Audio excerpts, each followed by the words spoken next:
Bu bölümde Sasani döneminin dili olan Pehleviçe'deki Miyan, Merd ve Mehs kelimelerinin bugün Zazaca'da nasıl yaşadığını birlikte izleyeceğiz. Yalnızca kelime listesi göstermeyeceğiz. Pehleviçe'nin kelime ve gramatik yapısının Zazaca'daki türetim ekleriyle nasıl yeni anlam katmanlarına açıldığını adım adım göreceğiz. Zazaca, Kuzeybatı İran dilleri arasında güçlü bir türetim sistemiyle öne çıkan eklemeli bir dil. Bir kökün etrafına farklı ekler getirerek nitelik isimleri, küçültmeler, meslek ve kurum adları türetebiliyoruz. Miyan kökü bunun çok güzel bir örneği. Miyan, orta, arasında demek. Buna sıfat eki eklediğimizde miyanek ya da miyane ortaya çıkıyor. Orta, ortalama, vücudun orta yeri anlamına geliyor. Küçültme ve duygu ekiyle miyancik, eğik çizgi, miyancı formuna geçiyoruz. Artık anlam, arabulucu, iki taraf arasında duran kişi. Bir adlandırma ve kurum eki eklediğimizde miyancik, dediğimizde hem ortayı bulan kişiyi hem de ortayı bulma kurumunu işaret eden yeni, teorik bir kelime elde etmiş oluyoruz. Aynı mantığı merd ve mark kökleri etrafında insan, insanlık, ölümlülük, mehs kökü etrafında ise çivi, gökdireği, kutup yıldızı gibi kavramları uygulayacağız. Böylece Pehleviçe'deki kökler ile Zazaca'daki türetim ekleri buluştuğunda aslında dilde fiilen kullanılmasa bile hangi yeni kelimelerin teorik olarak mümkün olduğunu birlikte keşfedeceğiz. Bu, Zazaca'nın kendi gramatik enstrümanlarıyla eski İrani hafızayı bugün nasıl genişletebileceğimizi gösteren küçük bir laboratuvar deneyi olacak. Mayan, Miyan, orta, arasında. Pehleviçe Mayan, Zazaca'da Miyan olarak yaşayan çok eski bir İrani kök. Temel anlamı orta ve iki şeyin arasında durmak. Bugün Zazaca'da Miyan dediğimizde hem mekansal olarak bir yerin tam ortasını hem de iki kişi veya iki fikir arasında durmayı anlatıyoruz. İngilizce'de middle, among, between, Türkçe'de orta, arasında, Almanca'da Mitte, zwischen diye çevrilen bu kelime 1500 yıllık bir orta nokta hafızasını günlük dilde taşıyor. Mayanak, eğik çizgi. Miyanek, orta, ortalama, vücudun orta yeri. Mayanak. Pehleviçe'de, Zazaca'da miyanek şeklinde karşımıza çıkan bir kelime. Anlamı sadece orta, ortalama değil. Aynı zamanda vücudun orta yeri, gövdenin merkezi. Yani bir grafikte ortalama değer için miyanek diyebildiğimiz gibi bedenin ortası, karın ve gövde bölgesi için de miyanek diyoruz. İngilizceye middling, average, Almancaya mittelmäßig, durchschnittlich, Türkçeye ise orta, ortalama, vücudun orta yeri olarak çevrilebilir. Böylece bu kelime hem istatistiksel, hem mekansal, hem de anatomik bir merkez fikrini taşıyor. Mayancik, eğik çizgi, miyancik, miyancı, arabulucu, aracı. Pehleviçe mayancik, Zazaca'da miyancik olarak devam eden bir kelime ve anlamı arabulucu, aracı. Burada miyan, yani orta kökü, sosyal bir role dönüşüyor. İki tarafın ortasında duran, onları uzlaştırmaya çalışan kişi. Günlük dilde son kasesi düşerek miyancı biçimi de yaygınlaşıyor. Anlam aynı kalıyor, ses yapısı konuşma akışına uyum sağlıyor. İngilizce karşılığı mediator, intermediary, Almanca'da vermitler, Türkçe'de arabulucu, aracı. Mayanciki, eğik çizgi. Miyancikey, arabuluculuk, mediation. Mayanciki. Pehleviçe'de, Zazaca'da Miyancikey şeklinde karşımıza çıkan soyut bir isim. Bu kez kişi değil, arabuluculuk süreci anlatılıyor. İki tarafı bir araya getirme, ortak bir zemin bulma pratiği.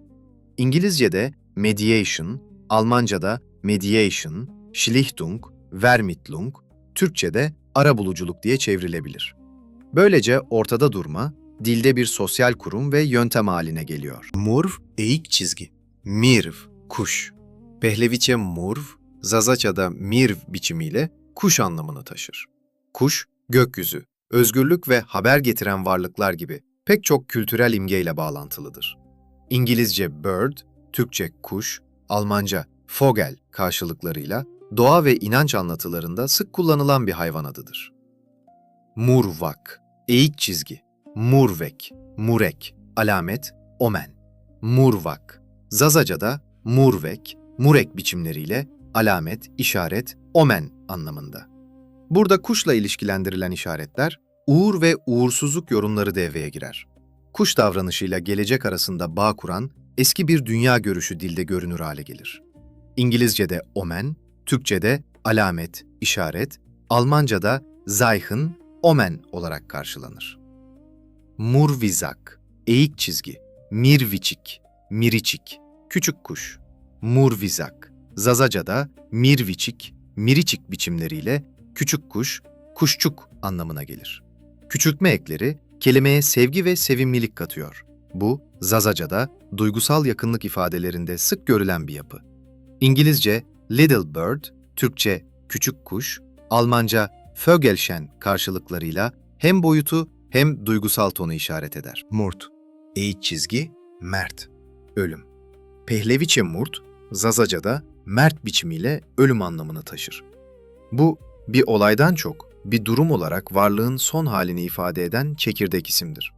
İngilizce'de death, Türkçe'de ölüm, Almanca'da Tod karşılığıyla hem bireysel biyolojik sonu hem de metaforik ve dini ölüm kavramlarını taşır.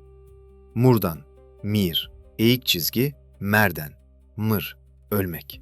Fiil kökü murdan, mir. Zazaca'da merden, mır biçimlerini alır ve ölmek fiilini verir. Burada artık süreç anlatılır. Hayattan ölüme geçme eylemi. İsim murt, eğik çizgi mertle, fiil merden, eğik çizgi mır arasındaki açık yapısal bağ, eski İrani fiil-isim ilişkisini Zazaca'da net biçimde gösterir. İngilizce to die, Türkçe ölmek, Almanca sterben karşılıklarına sahiptir. Murdar, mırdar, leş. Murdar, Zazaca'da mırdar olarak kullanılan bir kelime ve leş, ölü hayvan bedeni anlamına gelir. Ölüm halinden daha çok geride kalan bedenin durumu öne çıkar. İngilizce'de carrion, Türkçe'de leş, Almanca'da ağız şeklinde çevrilen bu kelime hem doğadaki çürüyen bedenleri hem de temizlik ve ritüel bağlamlarında kaçınılan bir durumu adlandırır. Meh, çivi, kazık.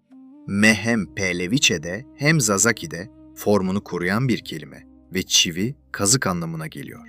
Ahşap işlerinde, yapı ve tamirde kullanılan sabitleyici küçük nesneleri adlandırır.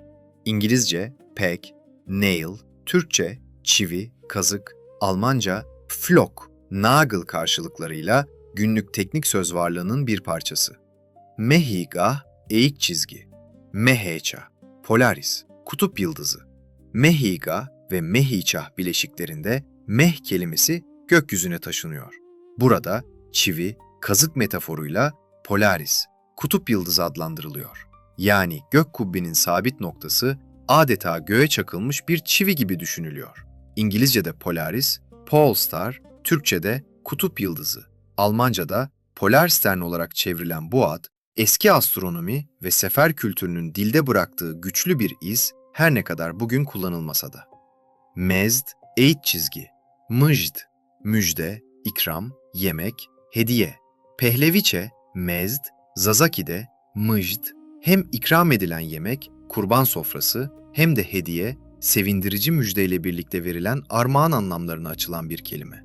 Misafirperverlik, sunu ve ritüel paylaşım bu kelimenin etrafında birleşiyor. İngilizce karşılıkları offering, meal, gift, glad tidings, Türkçe'de ikram, yemek, kurban, hediye, müjde. Almanca'da Opfergabe, Mahlzeit, Geschenk, Frohe Botschaft olarak verilebilir. Eğer bu bölümdeki kelimeler ve gramatik denemeler hoşunuza gittiyse bu seriyi birlikte büyütelim. Pehleviçe'den Zazaca'ya uzanan bu kelime hafızasını sadece benim hazırladığım örneklerle değil, sizin günlük dilde kullandığınız kelimelerle de zenginleştirmek istiyorum. Kendi ağzınızda, kendi köyünüzde, kendi ailenizde duyduğunuz Zazaca kelimeleri, türetmelerinizi ve deyimlerinizi yorumlara yazabilirsiniz. Belki siz Miyan kökünden başka bir form kullanıyorsunuz. Her yeni örnek hem dil belgelemesine hem de bu serinin bir sonraki bölümlerine doğrudan katkı olacak. Zaza diline daha fazla ışık tutmak için bu çalışmaları yayınlamaya devam edeceğiz. Eğer bu yolculukta bizimle kalmak isterseniz kanala abone olmayı, bildirim zilini açmayı ve videoyu beğenip paylaşmayı unutmayın. Böylece Hem yeni bölümlerden haberdar olursunuz hem de Zazaca üzerine çalışan daha fazla insana birlikte ulaşırız.